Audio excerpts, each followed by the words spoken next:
దిశ ఎక్కడికక్కడ వాళ్ళు ఉండుంటే బాగుండేది. మద్యం ఇప్పుడే మా మిత్రులు కూడా చెప్పారు, ఎంత దారుణం అధ్యక్ష. మొత్తం అస్తవ్యస్తం చేశారు, నాసి రకం బ్రాండ్లు తీసుకొచ్చారు, మొత్తం ఇష్టానుసారంగా చేస్తే 8 నెలల్లో ఎన్నికల్లో చెప్పాం ఎట్టి పరిస్థితిలో ప్రక్షాళన చేస్తాన్నాం.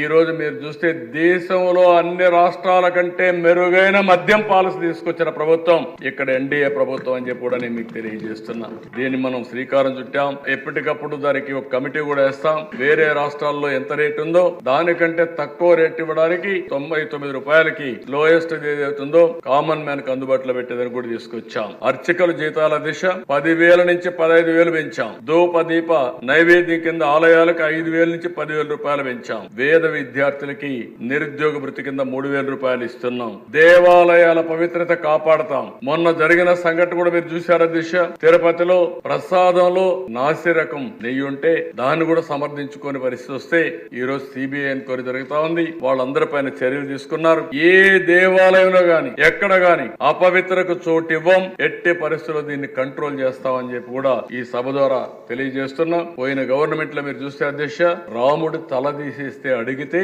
తిరిగి కేసులు మా మీద పెట్టారు. ఇక్కడ అతి దారుణంగా అధ్యక్ష, ఏదైతే అంతర్వేదిలో రథం కాలిపోతే లెక్కలేని విధంగా ప్రవర్తించారు. హనుమంతుడు చేయి కొట్టేస్తే ఇరిగిపోతే ఇదేంటని అడిగితే బొమ్మే కదా ఏమవుతుంది అని అవహేళనతో మాట్లాడే పరిస్థితికి వచ్చారు. అంటే 1-2 కాదు అధ్యక్ష, అవి చూసినప్పుడు చాలా బాధేస్తుంది. నేను అందుకే హామీ ఇస్తున్నా, ఏ దేవాలయాలు జోలికైనా సరే ప్రార్థనాలయాలు జోలికి రావాలంటే వెన్నెముక అదిరే విధంగా బిహేవ్ చేస్తాం, వదిలిపెట్టే సమస్య లేదని చెప్పి తెలియజేస్తున్నా. ఇంకో పక్కన నాయి బ్రాహ్మణుల వేతనాలు 15,000 నుంచి 25,000 పెంచాం. కడాన అందరినీ సమానంగా చూస్తూ ఇమాములకి మౌజములకు కూడా గౌరవ వేతనం 10,000 15,000 చేశాం. ఇంకో పక్క ఎస్సీ ఎస్టీ బీసీ మైనారిటీలకు 2,000 కోట్ల రూపాయలు అధ్యక్ష 5 సంవత్సరాల్లో ఒక పైసా ఇవ్వలేదు. మార్జిన్ మనీ లేదు, సబ్ ప్లాన్ లేదు, వాళ్ళకి ఆర్థికంగా వెసులుబాటు వచ్చే కార్యక్రమాలు లేవు. అవన్నీ కూడా ఇచ్చే పరిస్థితికి వచ్చాం. ఇది కాకుండా అధ్యక్ష, ఈ ప్రభుత్వం ఒక విధానానికి కట్టుబడి ఉన్నాం. ప్రతి ఒక్క వ్యక్తికి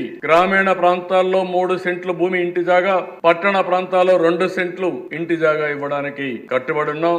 5 సంవత్సరాల్లో ప్రతి ఒక్కరికి ఇల్లు కట్టించే బాధ్యత, ఇల్లు లేదనకుండా ఈ పని పూర్తి చేసే బాధ్యత తీసుకుంటాం. అందుకని అధ్యక్ష, ఇప్పటికే 1,14,000 ఇండ్లు కట్టాం. రేపు జూన్ 12వ తారీఖున అంటే 1 ఇయర్ ఈ ప్రభుత్వం పదవి చేసే సమయంలో 5 లక్షల ఇండ్లు కట్టి పేదవాళ్ళకు అంకితం చేస్తామని చెప్పి కూడా ఈ సభ ద్వారా హామీ ఇస్తున్నాం. అదే మరి అధ్యక్ష, ప్రతి ఒక్క వ్యక్తికి ఒక కమిట్మెంట్ ఇస్తున్నాం. ఇంటి జాగా, ఇల్లు, ట్యాప్ వాటర్, అది కూడా sustainable source, toilet, solar power connection, pumped gas గాని గ్యాస్ గాని, ఇంటర్నెట్, ఈ 7 వస్తువులు క్రియేట్ చేస్తాం. అది ఏ వ్యక్తి అయినా సరే కనీస అవసరాలు ఉండే పరిస్థితి రావాలి. ఇందులో కూడా మీరు చూశారు, రేషన్ కార్డు గాని పేదవాళ్ళకి ఇవ్వడం, అవన్నీ వస్తాయి అధ్యక్ష. ఇది కాకుండా అధ్యక్ష, ఈ ప్రభుత్వం ఒక ఉద్యమంగా తీసుకుంటాం. పేదవాళ్ల పైన ఫోకస్ చేస్తాం, పేదరికం పైన ఫోకస్ చేస్తాం, ఆర్థిక అసమానతలు తగ్గించడం కోసం నిరంతరం పనిచేస్తాం.